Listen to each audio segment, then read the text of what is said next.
I am standing in Aphrosdisias. This city is named after the Greek goddess Aphrodite. She was later worshipped by the Romans under the name Venus. Cities like this are just a small example of some of the temptations of the early church. Worship of this supposed goddess involved temple prostitution and things too offensive to talk about in this class.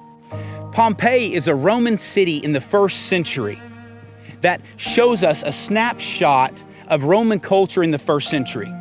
Mount Vesuvius erupts in 79 AD, encapsulating Pompeii in a layer of volcanic ash. And so we get a look inside of Roman culture in the 1st century. Inside of the city, they found over 30 brothels, pictures on the wall depicting the sexual deviance of this city. In Ephesus, you will find etched into the street directions to the local brothel.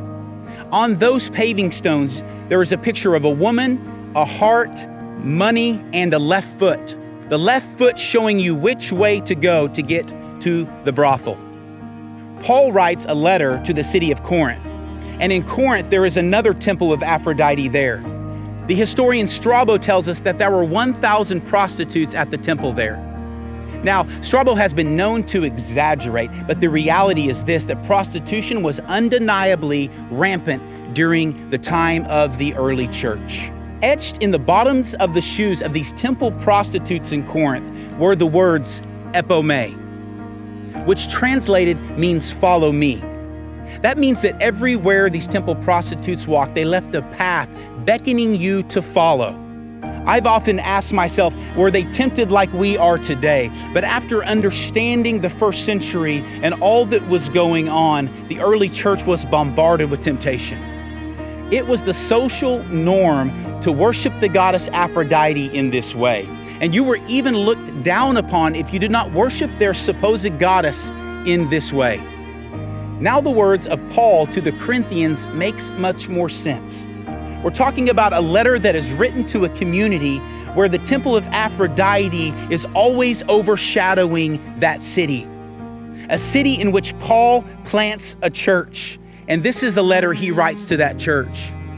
1 Corinthians chapter 6, verse 15. Do you not know that your bodies are members of Christ?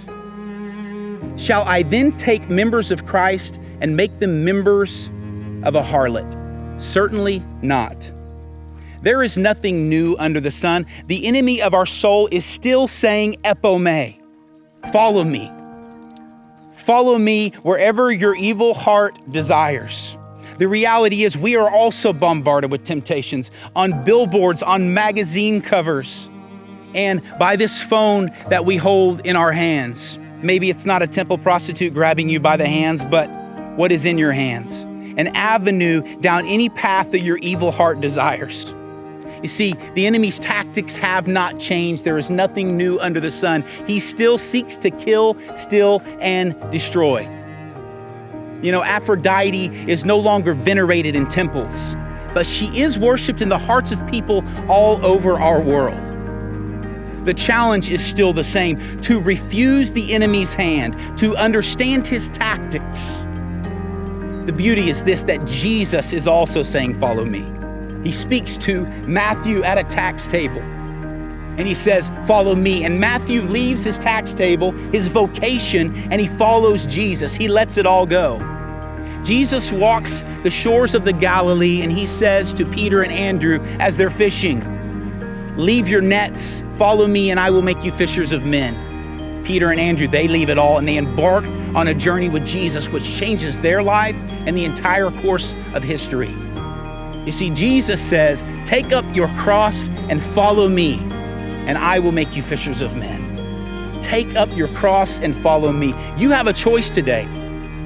Epome, follow the enemy or follow Jesus. It is your choice who you will follow.